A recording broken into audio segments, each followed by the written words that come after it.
নতুন রাষ্ট্রপতি হিসেবে মির্জা ফখরুল ইসলাম আলমগীর সাহেব বঙ্গভবনের দরবার হলে শপথ নিলেন। এটা আমরা সবাই দেখেছি। এবং এই অনুষ্ঠানে প্রধানমন্ত্রী, মন্ত্রী পরিষদের সদস্য, প্রধান বিচারপতি, বিদেশি কূটনীতিক এবং রাজনৈতিক ব্যক্তিত্ব সহ 1200 জন অতিথিকে আমন্ত্রণ জানানো হয়েছিল। এর মধ্যে সাবেক প্রধান উপদেষ্টা ডক্টর মোহাম্মদ ইউনূসও ছিলেন। তিনি ভিভিআইপি পদমর্যাদায় আমন্ত্রণ পেয়েছিলেন।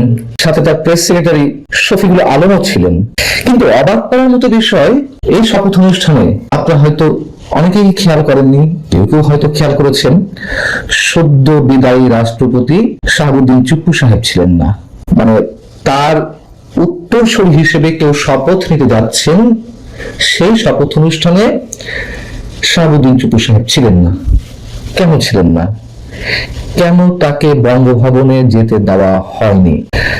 ডক্টর ইউনূস পেলেন আমন্ত্রণ ভিভিআইপি পদমর্যাদায়, কিন্তু শাহাবুদ্দিন চুপ্পু পেলেন না। বিষয়টা কি, এই বিষয় দুটি কি একই সূত্রে গাঁথা? আমাদের প্রধানমন্ত্রী তারেক রহমান তার বিভিন্ন মানবিক কাজ বলি কিংবা তার আচরণ বলি নানান দিক থেকে প্রশংসিত হচ্ছেন। ডক্টর ইউনূসকে তিনি যখন দর্শক সারিতে দেখছেন, তাকে দর্শক সারি থেকে নিয়ে এসে মঞ্চে নিজের পাশে বসাচ্ছেন। এই যে জুলাই জাদুঘর নামে কিছু একটা উদ্বোধন হলো, সেখানে এই ঘটনা করেছে। এমনকি রাষ্ট্রপতির শপথ অনুষ্ঠানেও ডক্টর ইউনূস আমাদের প্রধানমন্ত্রীর পাশে ছিলেন।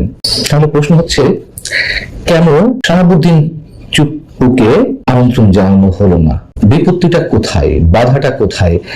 খুব স্বাভাবিকভাবেই আমরা ধরে নিতে পারি, জামাত এবং এনসিপির ভয়ে সাবেক রাষ্ট্রপতি, সদ্য বিদায়ী রাষ্ট্রপতি শাহাবুদ্দিন চুপ্পু সাহেবকে আমন্ত্রণ জানানো হয়নি।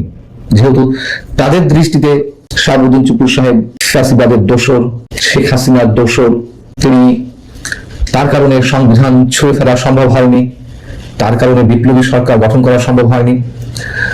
অতএব শাহাবুদ্দিন চুপ্পু সাহেবকে যদি আমন্ত্রণ জানানো হতো, তাহলে জামাত এনসিপি বেঁকে বসতো, অথবা তাদেরকে খুশি করতেই আগে থেকে সদ্য বিদায় রাষ্ট্রপতি শাহাবুদ্দিন চুপ্পুকে আমন্ত্রণ জানানো হয়নি।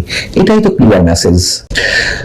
কিন্তু এই শাহাবুদ্দিন সাহেবকেই তো কাজে লাগিয়েছেন আমাদের প্রধানমন্ত্রী তারেক রহমান সাহেব, এবং সেই জায়গা থেকে কৃতজ্ঞতা বশত এবং সম্মান একই ব্যক্তির ক্ষেত্রে তাকেই তো আমন্ত্রণ জানানো উচিত ছিল সবার আগে। এবং রাষ্ট্রীয় প্রোটোকল, রাষ্ট্রীয় শিষ্টাচার তো রয়েছেই। এবং এই মোহাম্মদ শাহাবুদ্দিন সাহেবের মুখ থেকেই তো তার নিজের যে দল আওয়ামী লীগকে লুটেরা, দুর্নীতিবাজ, ফ্যাসিবাদী হিসেবে উল্লেখ করিয়ে নিয়েছেন, তাকে দিয়ে সংবিধানের ধারাবাহিকতা রক্ষা করিয়েছেন, এবং কাজ শেষে ব্যবহৃত টিস্যু পেপারের মতো ছুঁড়ে ফেলেছেন। অথচ যেখানে সাবেক প্রধান উপদেষ্টা ডক্টর ইউনূসের বিরুদ্ধে অসংখ্য অভিযোগ, দুর্নীতি থেকে শুরু করে মরক্রেসি, জঙ্গি শাসনের প্রতিষ্ঠা, যুক্তরাষ্ট্রের কাছে দেশ বিক্রি করে দেওয়া কথিত মার্কিন বাণিজ্য চুক্তির কারণে, এগুলো অভিযোগ কি? এগুলো তো দেশের 18 কোটি মানুষ সাক্ষী।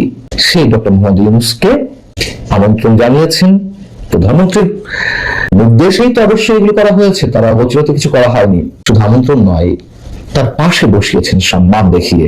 এবং আরো বড় যে বিষয়টি, এই ডক্টর ইউনূসের কারণেই তো 12 ফেব্রুয়ারি নির্বাচন নিয়ে অনেক ধরনের সন্দেহের সৃষ্টি হয়েছিল।